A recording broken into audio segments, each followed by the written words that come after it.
I'm sitting in the Houston airport going to a symposium and waiting for my luggage to come off the carousel. And they say, no, you have something else. And so I said, do I get back? No, it's no big deal. Then they told me I had gallbladder cancer. Went to I went two ways. I went to two oncologists and he said it was very, very, Welcome to another episode of Adapt or Die. This is the podcast where leaders share real story behind their biggest pivots in their careers and in their lives. My name is Andreas Pettersson. I'm a former tech CEO that turned executive coach, and I'm also the founder of Leaders Adapt. Welcome to the podcast, Tim. Thank you. I have to say, you're very brave to doing this. I have been nagging you for a while, and I know I'm totally putting it up high expectations there. But I have sat and listened to your stories now and how you have faced real challenges, both with your business and in life. And I've told you many times, I admire your mindset and your resilience. But before we get into that, can you explain, who are you, Tim? What's your background in addition to what I said? And what's the favorite activity to do in your spare time right now?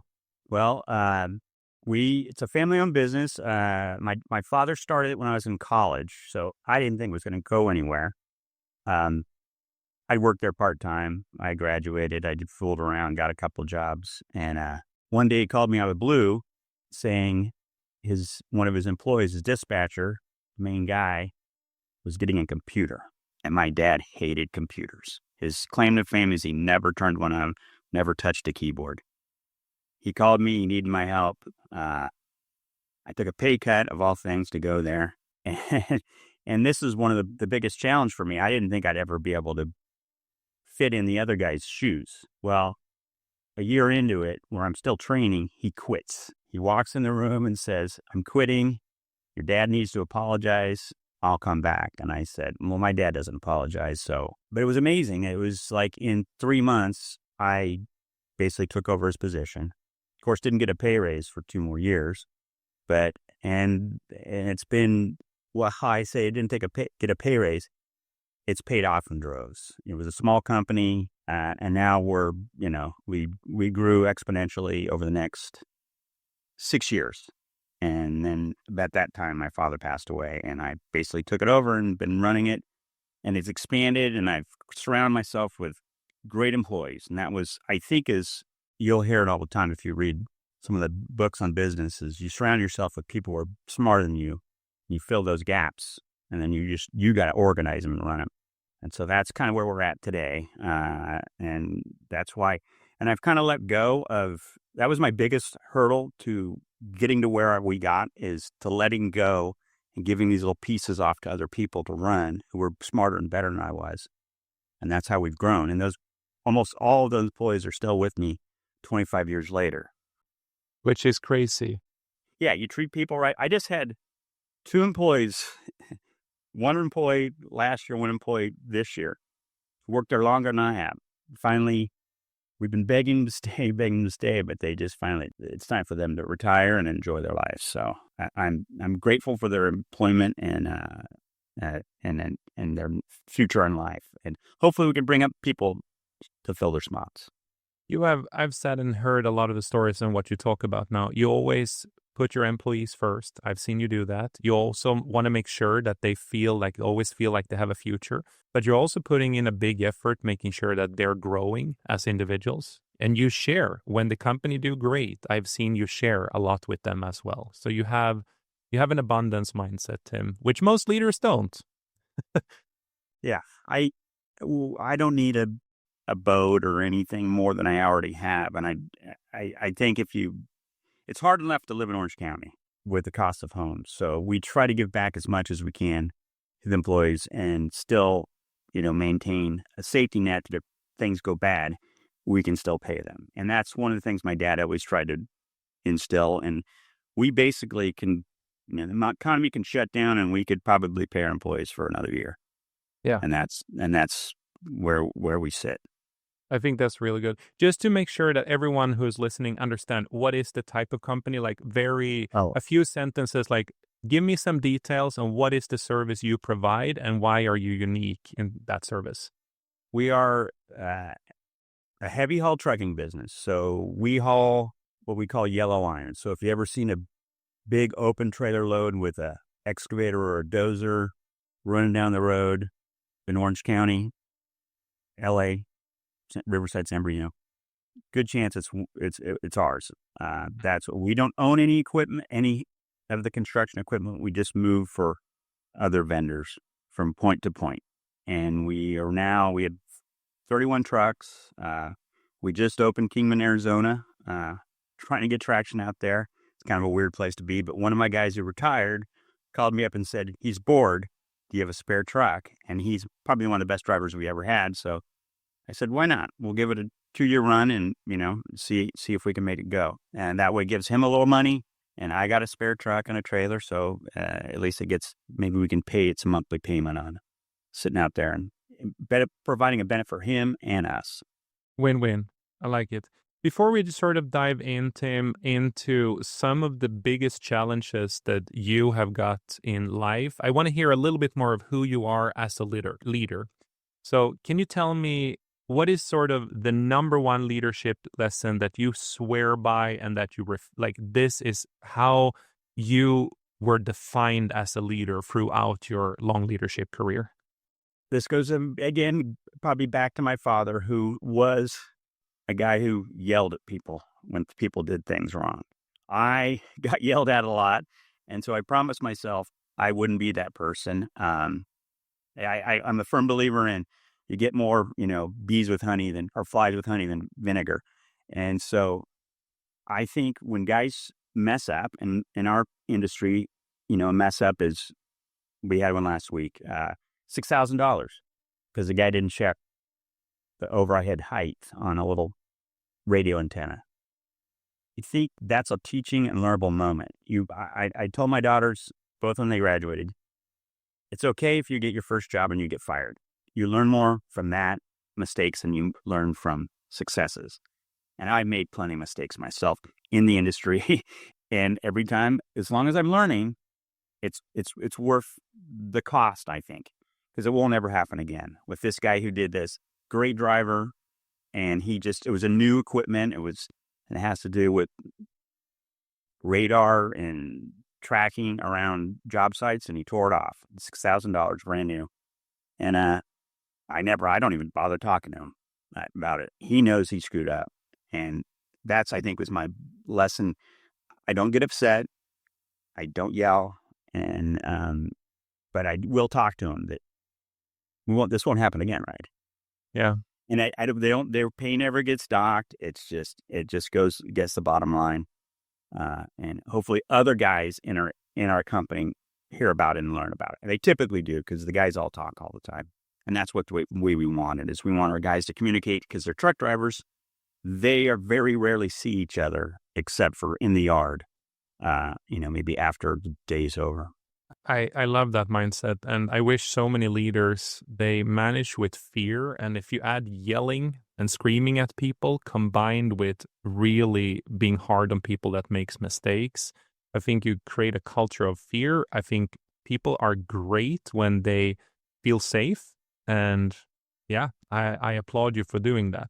One of the traits you have, Tim, is resilience. Where did the resilience come from? Because I've seen that in you from day one. And the resilient person will approach the mistakes the way you did, while a non-resilient, emotional-driven person will not. Where did it come from? I think I give my father too little credit for the minor things he taught me. But I think, and I never noticed this growing up, because we were strictly middle class people, didn't have a lot, but we didn't want for anything. He didn't like working for people. He worked for Pontiac, came out here, he was a big wig, and he quit and started, jumping job to job until one of his bosses finally said, you can't do this. You can't keep jumping. Let's start a company. And that's what morphed into Marco.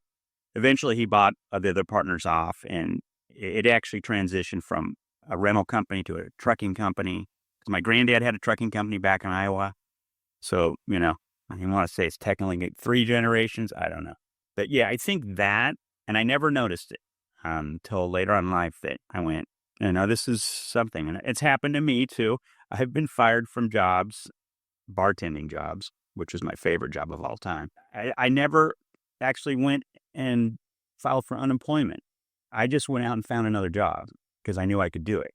I knew I was good at what I did, and I did it. And then everything just worked out. I think if you try hard and you don't feel sorry for yourself, and you just put you just go get a job, you go work, you do something, you break something, you fix it.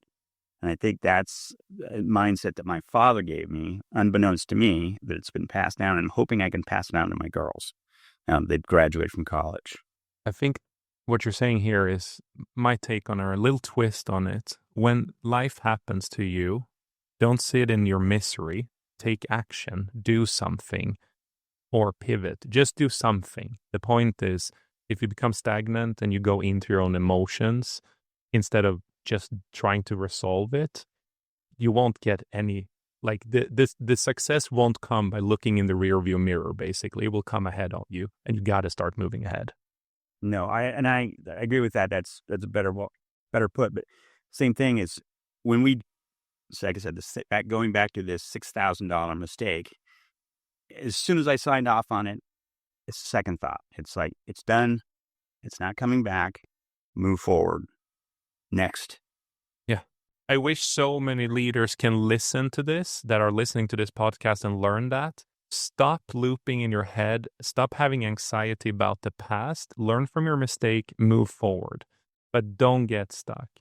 But Tim, let's pivot this discussion in a little bit. I mean, you're a successful business leader. You're a great leader. You clearly showcase that here. And I've listened to your stories for a year and a half now in the CEO peer group we're in. And I know all of that. But then your personal health journey kind of became an other layer to what was going on. Can you walk me through the moment of sort of what happened and what was going on in your mind? Paint me the picture of how you got there. Of all things, I'm going to go back a little bit.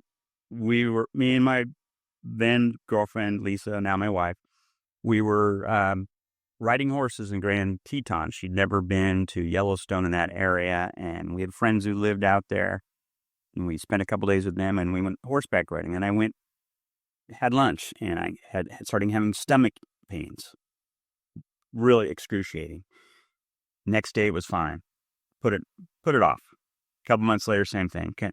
And finally, I went to my gastroenterologist and said, "Hey, something's up." And then my doctor ordered just a ultrasound, and they told me I had just this simple thing called hemangiopathic liver, which is just a small benign growth. Well, fast forward 18 months, they do a CAT scan or an MRI. I'm sitting in the Houston airport, going to a symposium, and waiting for my luggage to come off the carousel, and they say, "No, you have something else." And so I said, "Do I get back?" "No, it's no big deal." Then they told me I had gallbladder cancer.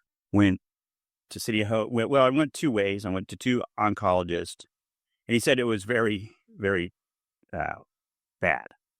So I went to two oncologists, and we chose City of Hope.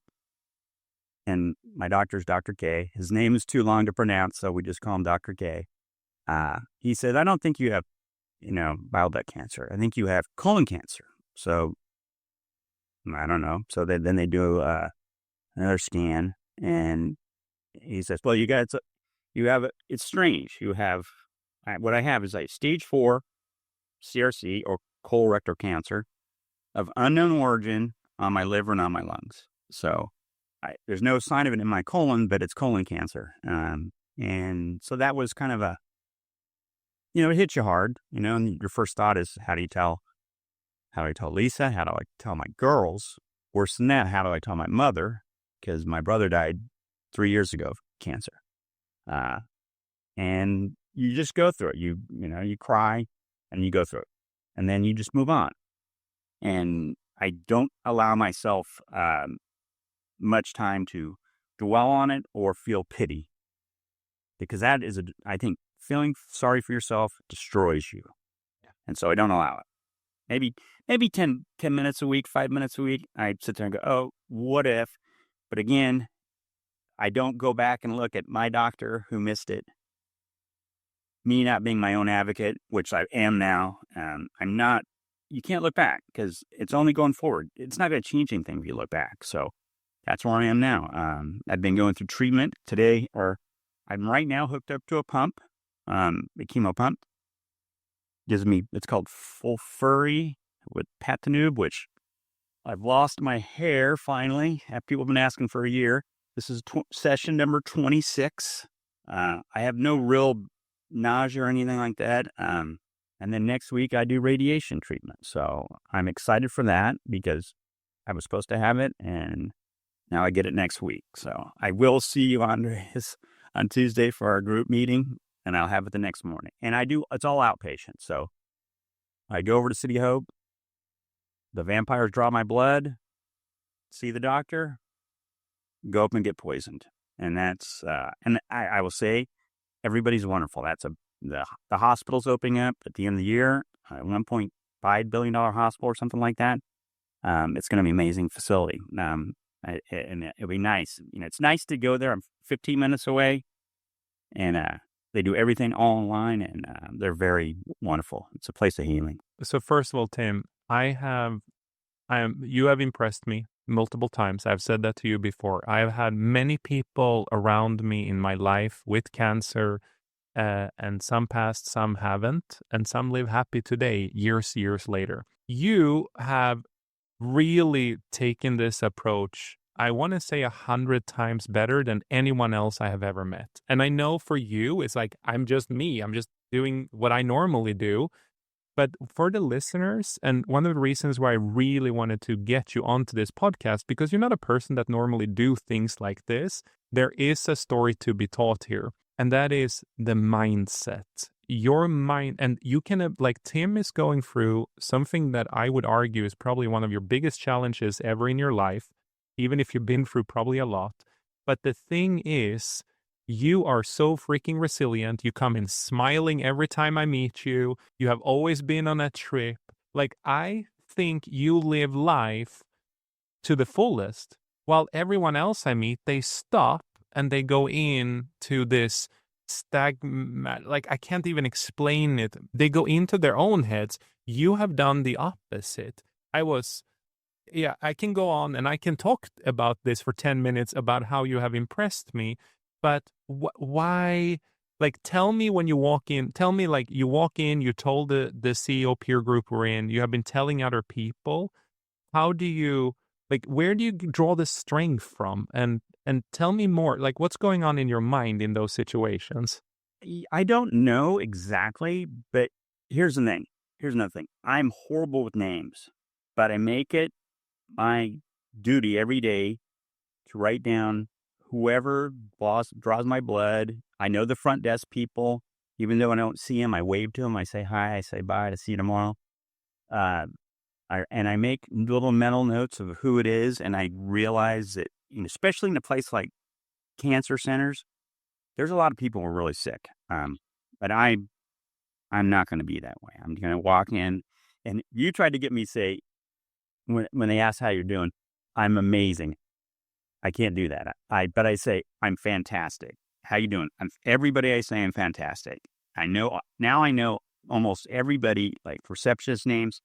There's a lot of nurses, so I work on them, and I see like 3 or 4 nurses a day, but it's the same thing. And then last year for Christmas, I gave out gift cards to everybody who poisoned me. I say poison, and they gave me my chemo. And they were unbelievably grateful. And they said, you didn't have to do that. And I know I don't have to do it, but I can do it. I want to do it. It's just like our company does the same thing. People ask for money, we give it away. We set aside a certain amount of money. Your kid's playing ball, $500. You need money for something else, we'll try to give whatever fares ask, even if you don't work for our company. I think the positivity, because I read something a long time ago about a guy who sat down and watched 50 like little rascals, Laurel and Hardy, funny things, and his cancer improved. I think attitude is everything. When cancer, I think you have a bad attitude or you feel sorry for yourself. It's not good for you. So I try to make it a joyful place, and I try to make people hear me when I say how you do, when they ask me how I'm doing, I say I'm fantastic. And they know I'm going through the same thing as they are. Now that I'm losing my hair, they really know I'm going through the same thing. But it's only like like I say, whenever I say, "Oh, I'm losing my hair" to my friends, I have 2 or 3 friends who pull their baseball cap off and say, "Yeah, lost it 30 years ago or 40 years," and it's like I've been pretty lucky. So now a hat is a hat. I'm a guy. I'm a guy. Our next door neighbor, she's a cancer survivor, breast cancer, and she just shaved it off. It's all growing back, and she's doing fantastic. And now we're cancer buddies. And I don't think it's just a disease that it is what it is. And don't go on WebMD and ever look up your thing, because that will put you in a bad mood. And that's what I'm reading books about people that have been affected by cancer, and I find it enlightening. I don't think it's sad, and I try to show my girls how healthy I am, and I'm still biking and lifting. I can't bike now because I'm hooked to the pump, but we do have a recumbent bike upstairs, and I try to ride that. And they say that's one of the best things for cancer is riding or is exercising. So just came out this week, and my doctor was very, very excited that I read it. I think so many people can learn from how you approach life. Just the fact that you show up, Tim, and you go, fantastic. And everyone else who walks into a place like that, or most people, they won't. But I guarantee you, it's that what you put out in the world, you get back. And like I said, I have never met anyone who is just like, I'm going to kick this in the face and I'm just going to go at it and I'm going to be positive. And Tim, like you could sit in these CEO peer groups meetings we have and you could like really complain if you wanted to, but instead you choose to help others in the room. You choose to add your 5 cents or add like, I don't know, like I think more people, more CEOs, more leaders adopting your mindset earlier in life or early in their career, I wonder what returns they will get for it in terms of both happiness, but also financially. What, I agree. I agree with that. Uh, and I think it's also, and this is kind of a little bit pivot. I think you build a community when people trust you and you treat your employees well. And I think I've built a little community of my own inside floor 5, where the nurses are, just by giving them gift cards and then remembering their names, remembering little bits and pieces. They stop in and say hi, even if they're not going to be treating me or they have these certain things where they have to, two nurses come in and they double check your stuff. They stop in. I had this one girl, Tiffany, stopped in just to say hi. She's been a nurse a couple times, but she hasn't been my nurse this year. That she stops in and says hi, and that makes me feel good and makes me want to give back more. And our company, it's not a big deal, but our company will be donating to City of Hope from now on, and doing anything that they ask. Trying to work some deals. I won't know if they'll come to fruition for a while, but it has to do with this Carhartt bag that I put my chemo pump in that they don't have and everybody loves. And I've met the gentleman who runs Carhartt before. He's got a winery in Los Olivos, not a plug, but maybe if he sees this, he'll agree to co-sponsor. See, you're always giving back. How has your leadership changed in the company after this happened to you? Have you approached it differently? I don't think so. And I'm there almost every single day, as if I'm not like you keep saying I'm doing all these, but I've got guys in place where I honestly don't have to be there. I do the big purchasing, and I'm sitting on a couple boards of California Trucking Association, Southern California Construction Association, and I go to those for sure, or I get involved in those. But overall, I've got it to where it runs itself, but I love going to work. I don't know what I would do without it. People always ask me, when you retire? It's like, why do I retire? I get to do what I want. I golf once a week, but I'm usually at work till like 2, and then I go golfing. And because I want them to see that I'm healthy, and that they don't have to worry about, because that was their first concern. Because we get off asked all the time to be purchased. And it's like, nah, I kind of like doing what I'm doing. I like seeing, I'm surrounded by people. I'm a people person. Even though I'm a shy inside, a little introverted, around my employees, I feel a sense of, you know, you know, worth, and I think when I have friends who have sold their companies and they're always looking for something to do. And it's like, you shouldn't have sold your company. Who cares about that money? You got plenty of money. I don't need, like I said, I need my Ford F-250, and then this house and my dogs and my wife and my girls and my family and my friends. I don't need money. I don't need a jet, or not that I should be able to own a jet, but I don't need anything like that. I love that mindset. In Swedish, and Tim, I'm writing a book right now, and one of the way I conclude the book is introducing a word called lagom. It's a Swedish word, but a lot of Americans don't have it. And while you're sitting here and talking, I kind of realized why I'm impressed by you, because you live according to that word. That word is just enough. When you have reached that level in life, financially, happiness, everything else, it's all about giving back and helping others get to that same level. And it's part of the Swedish culture to actually do it.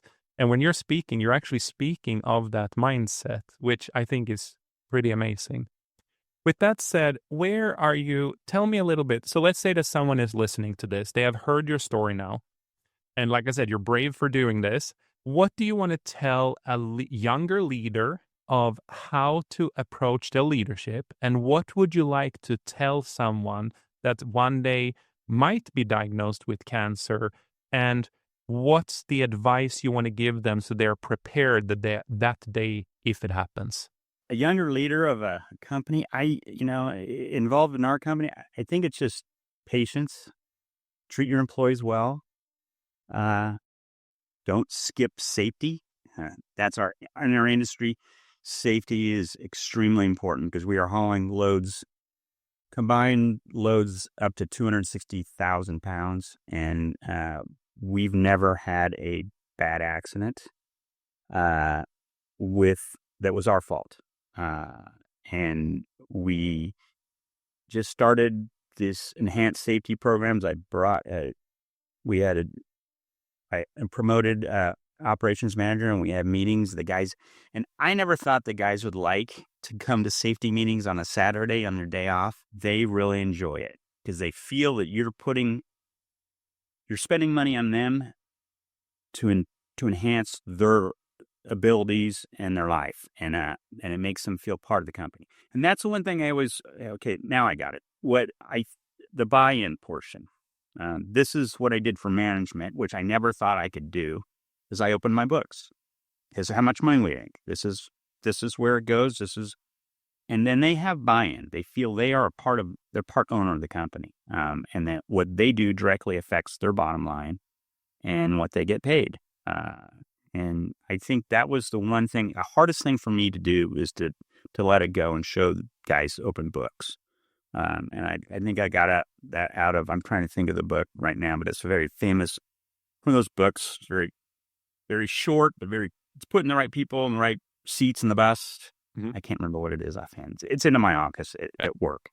But as far as the cancer portion, like I said, unfortunately, I lost my brother 3 years ago to a different type of cancer. My mom and my dad came from small towns in Iowa and farmers, and we didn't complain. You just live your life and you're just happy that you had meals. And my mom didn't have indoor plumbing till 6th grade. She found out from her elementary school teacher because he was the town plumber. And do you imagine, she's the youngest of 5 sisters, and she didn't have indoor plumbing till 6th grade in Iowa. That's amazing. We're soft compared to those kind of people. And, but as far as the cancer goes, I just think, you listen to your oncologist and you don't feel sorry for yourself. And like I said, exercise, as they say, is the best thing for it. After losing my brother, my mindset was, okay. And my mom said this to me. She says, first thing she said when I told her is, she said, I prayed to God that he would take me instead of you. And I said, Mom, it doesn't work that way.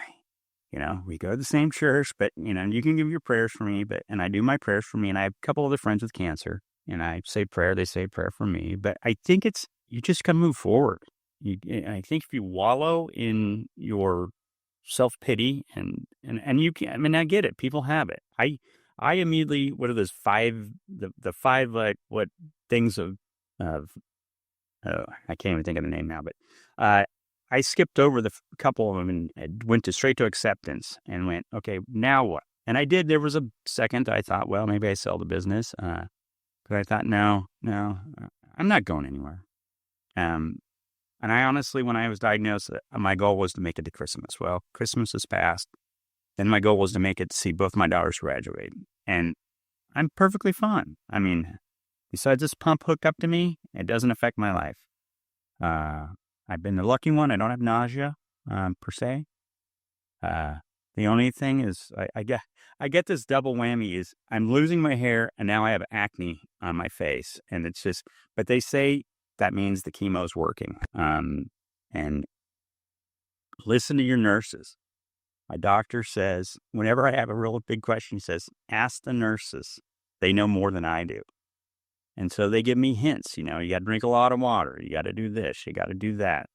And they're all here. I can't go through them all right now, but, and I try to listen to them. But yeah, I've concluded that, he told me about 6 weeks ago or 8 weeks ago that I'm in the 95th percentile of healthiest people he sees, which is surprising to me because you look around and you don't see that many unhealthy people there. But I think it's part of my overall health, which I've tried to maintain all my life. And I think that's one of the keys is you might be running a company, but you got to watch your health. You got to take care of your body. You can't just let it go, because that's an enemy of your health is not being active and healthy. And I'm not saying I eat a lot of great healthy foods. I do eat a lot more salads than I used to as I got older. Started enjoying broccoli and stuff like that, that I didn't before. I used to have cheese on it. Now I can eat it plain. So I don't know if that helps. I don't know if that's what you were looking for, I but think it's the perfect answer. And I, I don't want to sum it up because you did it perfectly, but I really hope that people listening, like, death is the one certainty you have in life. And I think the earlier you accept that death is the outcome, but you will fight your way to push it out as far as possible. But the earlier you accept that in life, the happier you live, the more fulfilled you will be. Tim, let's do a couple of quick questions. Some of these are hard, but I'm going to do 3 quick questions and then let's wrap this up. And I'll let you sort of do your little promo here as well. But the first one is easier. Give me an outdoor moment that gives you clarity and peace of mind. What are you doing? I think with my friends camping out in the place called Red Mountain, which is off 395, halfway between Orange County and Mammoth, just sitting around and having a beer. And if you're guys, you're just telling a bunch of lies to each other. And the girls are usually on the other side drinking some wine. And we've had a day out in the desert riding around and enjoying each other's company because it's not like the old days where you get to see people, your friends all the time. Now we have wives and kids and dogs, and we get out a couple times a year. Thanksgiving's always our big trip, and we'll be out there and we'll have 30 to 40 campers and 50 to 60 people and 20 to 30 dogs. And it's the most relaxing thing that I know of where I'm not putting a ton of effort in. Like if I go skiing or if I do something else where I'm, you just put a chair on a campfire and sit around and talk and catch up. That gives me peace. Okay, another quick question. One lesson you really hope that your daughters learn from your own journey? This journey, the cancer journey, or whatever you either or. choose. Life, whatever. In my cancer journey, I talk to them all the time about that. My oldest, Madison, came in and I wanted her to see the whole process where they hook me up. I have a power port right here, and then it goes down into a pump. I just wanted to see that I'm healthy and that I'm doing good, and that not to fear this, but to be aware that cancer runs in their family. So to be proactive with that. Tim, I want to wrap this up now. We're kind of coming on time, but if people want to follow you on your journey or they want to know more about Marco Transport, where can they find you and maybe reach out to you? It's my email address is tim@marcotrucking.com. It's MARCO trucking.com. You can reach out if you have a question. Um, I right now I found out this through Facebook. I found this wonderful website for my type of cancer. And of all things, it's called Colon Town. The people just ask questions and people answer, and you get some great stories about guys who have lived. Diagnosis was it's over, Johnny, and they're now in Hawaii setting up a cancer survivor retreat. My neighbor, 4 or 5 doors down, diagnosed terminal cancer 2010.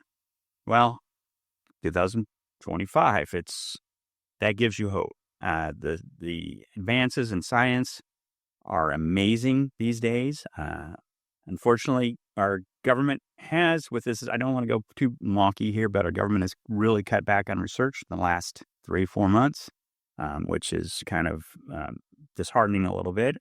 But luckily, I think I'm in a good place. I'm not going to need any of that stuff anytime soon. And because all of my treatments of my reduction, they call them METs because I have when they're called when your cancer metastasizes, people they don't like to hear tumor. They want to hear METs. It means it's tumor, but they're all shrinking. So I got great news yesterday, and I'm in a happy place. Believe me, I'm looking at brand new skis and brand new boots, and I only buy those every 5 years. So I'm looking for quite a while. DC. I want to say I really, really, really, really want to thank you for being super brave, open, vulnerable, and sharing a lot of things here today. I want to thank everyone who has been listening to Adapt or Die. I think today's conversation with Tim, it really shows you it's all about mindset. It's about setting goals forward. It's how you treat others. And then you make it a long life. Life is not short. Life is long if you know how to use it. And I think you, Tim, you absolutely know how to use it. So thank you so much for coming on here today. All right. Thank you, Anders. I'll see you in a week. Yeah. And if anyone else found this podcast useful, I always say, please share it with other leaders, other people who are either going through something what Tim is going through or can learn from his leadership lessons. And I also really appreciate if you can drop a 5-star review on the Apple Podcast under Adapt or Die. And also make sure to follow us on Spotify. And remember, in leadership, we adapt and thrive or we don't survive. Until next time.